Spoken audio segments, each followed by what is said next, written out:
Hey folks, Jessie Hogsett here. I wanted to talk to you again about reactive attachment disorder, but this time uh, about what it means to a child with reactive attachment disorder and the holidays which are coming up. Christmas, New Year's, could be Hanukkah. We just had Thanksgiving, and we know that there's a lot of inner deep emotions that come about with that. Now, as a child, myself, when I was a child and the holidays would come out, I have a lot of anxiety, partially because I missed my biological mother. I missed my sister. I missed my family members, and that was a time that I can definitely spend with them. So, how did I manage to get through the holidays, and how can you help your children get through the holidays? And I have a couple of ideas that may help you, and they may not help you. And again, these are just ideas that came from what worked for me as a child, again, and what worked for some of the kids I have worked with. First idea is the Advent calendar, and I know we've all seen them, and it's a simple 31 day calendar. But in this case, it's got 25 days, and it starts December 1st, and of course ends on Christmas Day, December 25th. And each day the child gets to open up a little section of the calendar. It's an interactive calendar. You open it up on day one, and there may be a little prize behind it, piece of chocolate, piece of candy, or a little toy or something. And they get to count down the days until Christmas. And I know a lot with reactive attachment disorder, there's a lot of anxiety about what's going to happen in the control. And instead of, if you don't want to go out and buy one, you can make these. They're real easy to make. Get a couple pieces of construction paper, and use the first piece of construction paper to draw out your calendar and cut out the little squares, leaving one side firmly attached so you can just fold it open. And then you can glue it to the back of a full sheet of construction paper, and of course label each one 1 through 25, and you can decorate them, and the child can help you decorate them, put glitter and maybe some candy canes, some Christmas trees, or whatever. Another good thing to work on is a Christmas poster, and what that is, it's in a sense an activity calendar for December. And you get a big piece of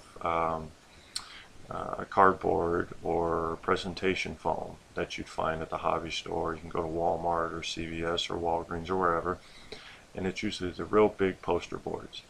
And you can make a big calendar out of it and decorate it, of course, with glitter, and you can get some craft paper trees and some decorations to glue on there. And it's important that the child helps you with this, so they're invested into it. And you decorate it, and each day you plan an activity to do with the child, and also let the child have input on what activities they want to do. Good one is to drive around and look at all the Christmas lights. Maybe one day you bake Christmas cookies. Maybe another day you make some Christmas cards. If you don't celebrate Christmas, that's okay. You can if you celebrate Hanukkah, you can obviously maybe one day put a game on there you can do as a family. Second day, make some kind of decoration. Whatever you celebrate, it's okay. You can make these activity calendars fun, and they're big, they're easy to see, and it lets the child see what's going to happen each day. Now the catch to this is, okay, well, what if my child's misbehaving that day or whatever? And I'm going to tell you this, it doesn't matter. Unless it's an absolute safety issue or an absolute rage going on, I encourage you to be interactive with the child and let the child do what's on the calendar. And simply because, again, the feelings that are going on, the anger that's inside of maybe not being with their family, we have to think of that. This is the time of the year where there's a lot of feelings going on. Okay, so maybe one day you have to go see the Christmas lights, and the day before the child doesn't follow through with an instruction, or maybe that day, 2 hours before you go see the Christmas lights, the child lies to you about something. Okay, don't let it go, but continue with what's on the plan, because he or she needs to be physically active as much as possible during this time. The more time spent idle, the more time the brain gets thinking, and the more angry or upset they may get from feelings that are coming into play. And now, talk about feelings too. You can make feeling cards and decorate them, in a holiday type of style.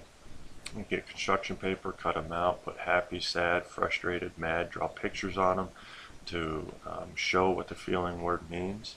You can attach magnets on the back of them and put them on your fridge. You can put them, you know, in a bucket and have the child pull one out, and let them show you, him or her, on how they're feeling. You can talk about those. Again, baking cookies, baking cupcakes, and another really good one is I know as a child with reactive attachment disorder, I wasn't so much concerned about what was going on at home, but strangers, perfect strangers, I could talk to no problem, and I had a little bit of caring on what they felt. So maybe you can do some volunteer community service work at a homeless shelter, at a retirement community, maybe making sandwiches one day or snacks or something to pass out to homeless people.